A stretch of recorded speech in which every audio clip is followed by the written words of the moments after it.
জুলাই আগস্টের হত্যা গণহত্যা নিয়ে গণমাধ্যম ও সামাজিক যোগাযোগ মাধ্যমে শেখ হাসিনার বিদ্বেষমূলক বক্তব্য প্রচারে নিষেধাজ্ঞা দিয়েছে আন্তর্জাতিক অপরাধ ট্রাইব্যুনাল।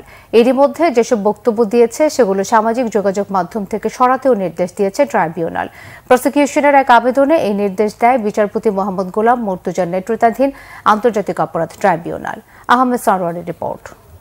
জুলাই আগস্টে ছাত্র জনতার গণ অভ্যুত্থানে হত্যা গণহত্যা সহ মানবতা বিরোধী অপরাধের বিচার নিয়ে সম্প্রতি সামাজিক যোগাযোগ মাধ্যম এবং বেশ কয়েকটি গণমাধ্যমে শেখ হাসিনার বেশ কিছু বক্তব্য প্রচার ও প্রকাশ হয়। তার এ ধরনের বক্তব্য ট্রাইব্যুনালের তদন্ত ও বিচার কাজে বাধা সৃষ্টি করতে পারে দাবি করে বৃহস্পতিবার প্রসিকিউশনের পক্ষ থেকে তা প্রচার ও প্রকাশে নিষেধাজ্ঞা চেয়ে আবেদন করা হয়। শুনানি শেষে এ বিষয়ে নিষেধাজ্ঞা দেয় ট্রাইব্যুনাল।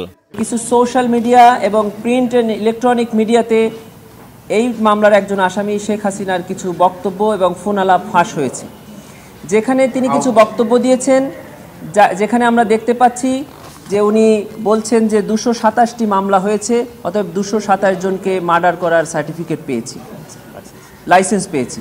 উনি আরও বলছেন যে তোমাদের বাড়িঘর পোড়াচ্ছে, তাদের কি বাড়িঘর নাই? এই শব্দগুলো দিয়ে এই মামলার ভিকটিম এবং উইটনেসদেরকে এক ধরনের থ্রেট দেওয়া হচ্ছে। যে সকল সাক্ষীরা ইতোমধ্যে আমাদের কাছে জবানবন্দি প্রদান করে গেছেন, তাদেরকে কিন্তু ট্রাইব্যুনালে এসে জজদের সামনে সাক্ষ্য দিতে হবে। এই ধরনের বক্তব্য যদি পাবলিকলি পাবলিশড হয়, ব্রডকাস্ট হয়, তাহলে আমরা ট্রায়ালের সময় সাক্ষীদেরকে আর ট্রাইব্যুনালে আনতে পারবো না, তারা ভীতিগ্রস্ত হবে। এবং পরবর্তী যে সাক্ষীরা আছে, এখনও ঘটনাস্থলগুলো আছে, সেখানে গিয়েও আমাদের তদন্তকারী সংস্থা, তদন্তকারী কর্মকর্তারা এই সাক্ষীদের জবানবন্দি আর গ্রহণ করতে পারবেন না। শুধু তাই নয়, হেট স্পিচ এমন একটি অপরাধ যেটি শুধু বাংলাদেশে নয়, সারা পৃথিবীর সকল আইনে সকল জায়গাতে হেট স্পিচ একটি ক্রিমিনাল অফেন্স। আমরা স্পেসিফিক্যালি বলেছি যে শুধু বিদ্বেষমূলক বক্তব্য এবং এমন বক্তব্য যা ট্রাইব্যুনালের ইনভেস্টিগেশনকে হ্যাম্পার করে, এই দুই ধরনের বক্তব্যকে আমরা নিষেধ চেয়েছি। সামাজিক যোগাযোগ মাধ্যমে প্রচার বন্ধে করণীয় নিয়েও কথা বলে প্রসিকিউশন টিম।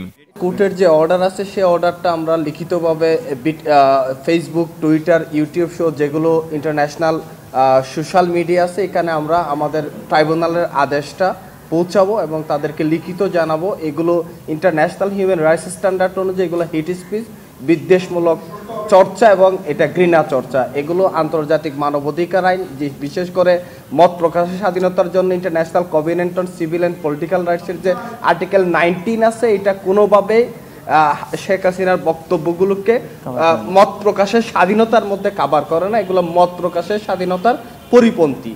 গত 18 নভেম্বর জুলাই আগস্টে গণহত্যার ঘটনায় দায়ের করা মামলায় সাবেক প্রধানমন্ত্রী ও আওয়ামী লীগ সভাপতি শেখ হাসিনার বিরুদ্ধে 1 মাসের মধ্যে তদন্ত শেষ করার নির্দেশ দিয়েছিল আন্তর্জাতিক অপরাধ ট্রাইব্যুনাল। আহমেদ সারওয়ার, বাংলা ভিশন, ঢাকা।